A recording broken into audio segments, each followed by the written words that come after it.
बिस्मिल्लाहिर्रहमानिर्रहीम, अस्सलामुअलैकुम। आपको खुशामदीद कहते हैं बोल न्यूज़ हेडक्वार्टर्स में। मैं हूं आपके साथ सलमान मिर्जा। मैं हूं सहरेश जुहेब और मैं हूं शाइस्ता शहजाद। फ़लस्तीन पर इसराइल के बदतरीन मजालिम के खिलाफ पाकिस्तान के मुंतखब नुमाइंदे एक हो गए। कौमी असम्बली ने फ़लस्तीनी अवाम से इज़हार यकजहती के लिए करारदाद मंजूर कर ली। करारदाद में इस रात में इसराइली हमलों की शदीद मजम्मत की गई। कहा गया कि यह ऐवान फ़लस्तीन की आज़ाद रियासत का मुतालबा करता है। निहत्ते फ़लस्तीनियों पर बढ़ती हुई इसराइली बर्बरियत पर ऐवान को गहरी तशवीश है। फ़लस्तीनियों की नस्ल कुशी रुकवाई जाए, इसराइली मजालिम पर जंगी जराइम के तहत मुकदमा चलाए जाएँ। करारदाद में मुतालबा किया गया है कि इसराइली जाहरियत रुकवाने के लिए अक़वाम मुत्तहिदा की सलामती कौंसिल फौरी इक़दाम करे। आपको बताएं कि फ़लस्तीन पर इसराइल के बदतरीन मजालिम के खिलाफ पाकिस्तान के मुंतखब नुमाइंदे एक हो गए। कौमी असम्बली ने फ़लस्तीनी अवाम से इज़हार यकजहती के लिए करारदाद मंजूर कर ली। करारदाद में इसराइली हमलों की शदीद मजम्मत की गई।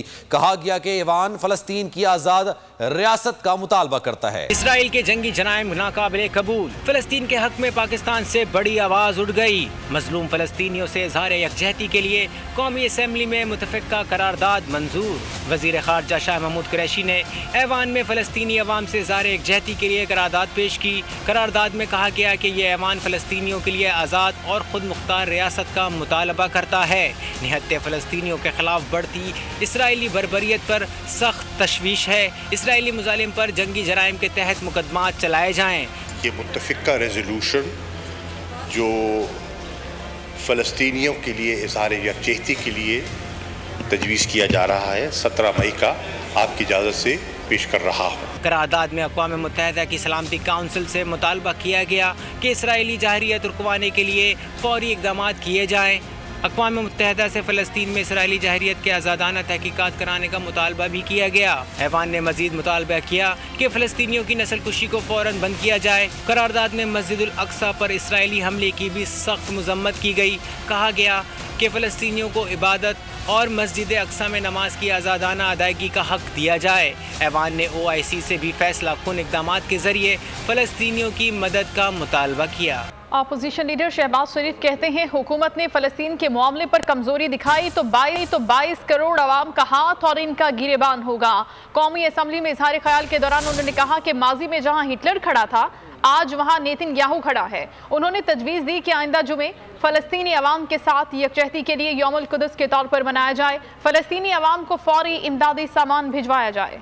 कश्मीर और फ़लस्तीन के हवाले से हमारी खारजा पॉलिसी के ब्रॉड पैरामीटर्स हज़रत कायदे आज़म के फरमुदात की रोशनी में तय हो गए थे। वहाँ पर जो कत्लो गारत का बाजार गर्म है उसको फिलफौर बंद कराया जाए। और ये जिम्मेदारी आज इस ऐवान के तवज्जुह से मैं कहना चाहता हूँ कि इस हुकूमत के ऊपर सबसे बड़ी जिम्मेदारी है कि वो फिलफौर अपना ये काम शुरू करे और बाकी जो कौम का वक्त ज़ाया हो रहा है उससे बचे। इस मौके के ऊपर अगर कमजोरी दिखाएंगे तो ना हमें कौम माफ करेगी, ना हमें हमारा ज़मीर माफ करेगा, ना खुदाए बुजुर्ग बर्तर माफ करेगा। अगर इस हुकूमत ने जरा भी ज़ौक़ दिखाया तो इनका गिरेबान होगा और 22 करोड़ अवाम का हाथ होगा। आइंदा जुमे को यौमुल कुद्स के तौर पर मनाया जाए और पाकिस्तान के अवाम से हम भरपूर अपील करें कि वो फ़लस्तीनी अवाम की भाइयों और बहनों के साथ पूरी यकजहती का मुजाहरा करें। समाजी रहनुमा फैसल ईदी का गजा जाने का ऐलान। 5 अफराद के लिए वीज़े की दरखास्त दे दी। बोल के प्रोग्राम में पता चला में गुफ्तगू करते हुए कहा पाकिस्तान में फ़लस्तीन के सिफारत खाने से रब्ता किया है। फ़लस्तीन में इस वक्त अद्वियात की बहुत ज़्यादा ज़रूरत है। हम 2 टीमों में काम करेंगे। मिस्र के रास्ते फ़लस्तीन पहुँचेंगे। इसराइल ने नहीं रोका तो किसी भी किस्म की इमदाद से पीछे नहीं हटेंगे। फ़लस्तीन की मकामी NGOs के साथ मिलकर काम करेंगे। हमारी जो एम्बेसी है पाकिस्तान में फ़लस्तीन की, उनसे हमारी बात हुई तो वो बहुत ही जो है उन्होंने हमें वेलकम किया है। और उनका जो नायब सफ़ीर है वो ख़ुद हमारे साथ, वो भी गज़ा से ताल्लुक़ रखते हैं तो वो भी हमारे साथ चलेंगे। और हम जो है वो हमारा जो टारगेट है, इरादा है, वो ये है कि वहाँ पे इस वक्त बहुत ज़्यादा शदीद ज़रूरत है मेडिसन, लाइफ सेविंग मेडिसिन की। तो वो हमारी 2 टीमें होंगी, एक मिस्र में काम करेगी और एक जो है वो यहाँ पे। तो इनको सप्लाईज जो है ना वो एमरजेंसी मेडिसिन की हम करेंगे ताकि जो ज़ख्मी अस्पतालों में हैं उनकी जानें बचाई जा सकें। ये जो सिचुएशन है मैं समझता हूँ कि ये बहुत ही अलार्मिंग है, ख़तरनाक है और वॉर जो है वो चल रही है वहाँ पे, फुल स्केल वॉर ही चल रही है और इसमें जानों को खतरा होता है। लेकिन जब यहाँ पे कराची में भी लसानी फसादात चलते थे तो हमने काम किया है। यहाँ पे हम मिस्र के रास्ते से जो है वो जाएंगे और अभी मिस्र का रास्ता जो है वो मेरे ख्याल से खुला हुआ है, मिस्र ने खोला हुआ है और अगर हमें रोका नहीं है इजरायलियों ने तो हम इंशाल्लाह वहाँ पे पहुँच के जो भी इमदाद होगी, खासकर जो इनको चाहिए इस वक्त मेडिसिन चाहिए, लाइफ सेविंग मेडिसिन, तो वो हम इनको जो है वो बड़े पैमाने पे मिस्र से जो है वो सप्लाई करेंगे। अब रिंग रोड स्कैंडल की बात करते हैं। रावलपिंडी रिंग रोड मंसूबे में मुबैना करप्शन का मामला है। Chairman NAB justice retired Javed Iqbal ने तहकीकात का हुक्म दे दिया। तफ्तीशी टीमें मंसूबे में बदउनवानी के तमाम पहलुओं का जायजा लें, ये हिदायत दे दी गई।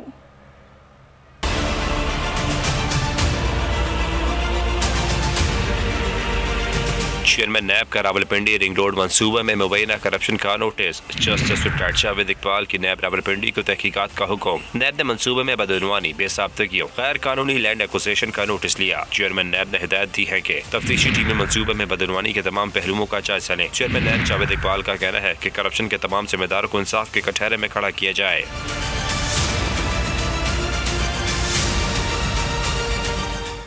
रावलपिंडी रिंग रोड स्कैंडल, मुआविन खुसूसी जुल्फिकार बुखारी मुस्ताफी हो गए। ट्वीट में लिखा कि इल्जामात से बरी होने तक ओहदे से मुस्ताफी रहूंगा, पाकिस्तान में ही रहूंगा और हर किस्म की तहकीकात के लिए तैयार हूँ। पीटीआई के रहनुमा ने मामले की तहकीकात के लिए जुडिशल कमीशन कायम करने का मुतालबा भी कर दिया।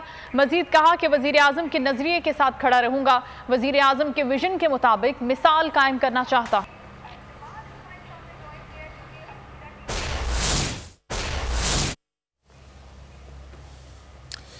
विफाकी वजीर गुलाम सरवर ने रिंग रोड स्कैंडल से मुतालिक इल्ज़ामात मुस्तरद कर दिए। कहा, यूट्यूब पर सहाफ़ी ने बेबुनियाद इल्ज़ामात लगाए, हत्ता कि इज्जत का दावा दायर करूंगा। रिंग रोड स्कैंडल को मंसूब करने का कोशिश की गई है। मेरा या मेरे ख़ानदान के किसी फ़र्द का किसी सोसाइटी से कोई ताल्लुक़ नहीं।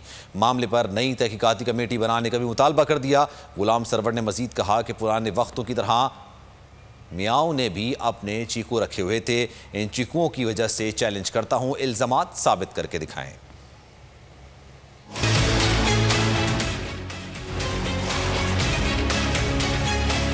रिंग रोड के बारे में यकीनन आप भी बहुत कुछ जानते होंगे कि ये प्रोजेक्ट काफ़ी अरसे से ज़ेरे गौर है। कोई एंकर हैं, पता नहीं वो रेगुलर टीवी में कौन सा प्रोग्राम करते हैं, मेरे लम्बे नहीं है। उन्होंने दो बातें की, मैं उन दो बातों तक अपने आप को महदूद रखूँगा। एक तो ये है कि मेरी वजारत तब्दील की गई, पहले मुझे पेट्रोलियम दी गई थी, फिर वो तब्दील हुई किसी स्कैंडल की बुनियाद पर। वजारत एक मेरी भी तब्दील हुई और बहुत सारी वजारतें भी तब्दील हुई, और वजारतें तब्दील करना प्रोरेगेटिव है प्राइम मिनिस्टर का। मौसूफ के पास ऐसी कोई इन्फॉर्मेशन है तो उस वक्त भी वो मीडिया के साथ ताल्लुक था, माशाल्लाह ठीक ठाक थे, तो स्कैंडल को हाईलाइट करते, स्कैंडल को ले आते। स्टार्टिंग पॉइंट से एंड पॉइंट तक मेरी या मेरे भाई, मेरे बेटे, मेरे भतीजे, मेरे ख़ानदान, मेरे कौम की किसी एक फ़र्द की एक इंच एक मरला साबित हो जाए, तायात सियासत पूरा ख़ानदान छोड़ देगा। पुराने नवाब वक्तों में ना नवाब, रऊसा, उमरा चीकू रखा करते थे। चीकू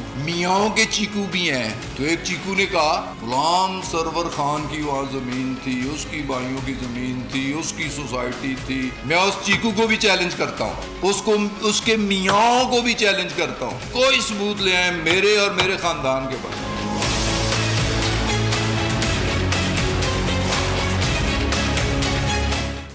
वफाकी वजीर गुलाम सरवर खान ने कहा है कि मियाओं ने भी अपने चीकू रखे हुए हैं। मुल्क में सियासी चीकू कौन है, उनका इशारा किस जानिब है, अवाम इस बारे में क्या कहते हैं, आइए आपको दिखाते हैं।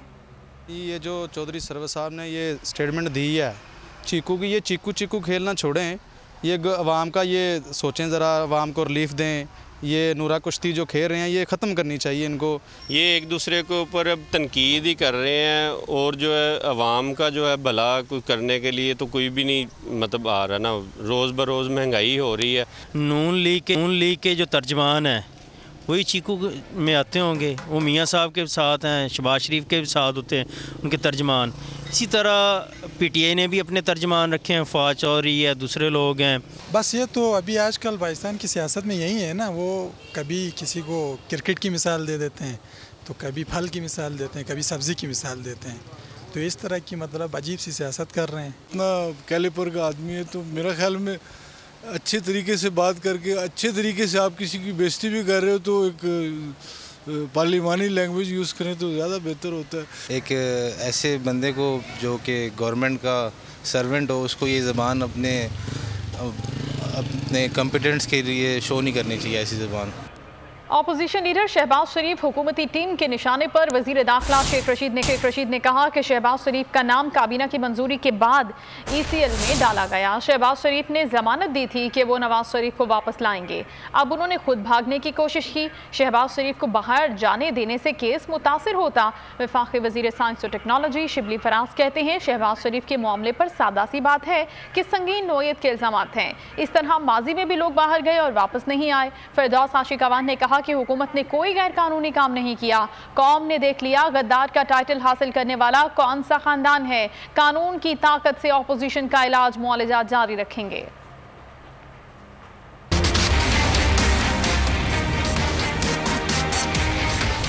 नैब की सिफारिश पर शहबाज शरीफ का नाम ECL में डाला जा रहा है। नैब का रेफरेंस जो है ट्रायल पर है और इजाज़त देने की वजह से शहबाज शरीफ का केस ताखीर का बायस बन जाता है और उनको अपने भाई, उनके भाई नवाज शरीफ की तरह वापस लाना मुश्किल होगा। वो जमानती थे शहबाज शरीफ के वो नवाज शरीफ को वापस लाएंगे।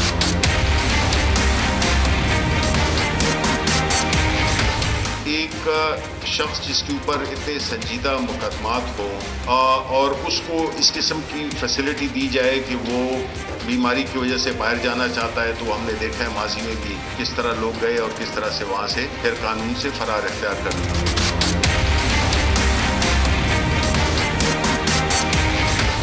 दवाई के लिए जाने वाला मरीज है, वो मैं गारंटर हूँ कि वो पाकिस्तान वापस आएगा। तो ना आपने देखा कि वो मरीज किसी हॉस्पिटल में दाखिल हुआ, एक दिन भी वो इलाज मुआवजे के लिए किसी हॉस्पिटल नहीं गया। तो जो गारंटर है वो बजाय इसके कि मरीज को वापस लाए, वो खुद मरीज बन के पाकिस्तान से फरार होने के हरबे इस्तेमाल करता रहा। और ये भी एक बड़ा मुनफरिद एजाज़ इस खानदान को हासिल हुआ।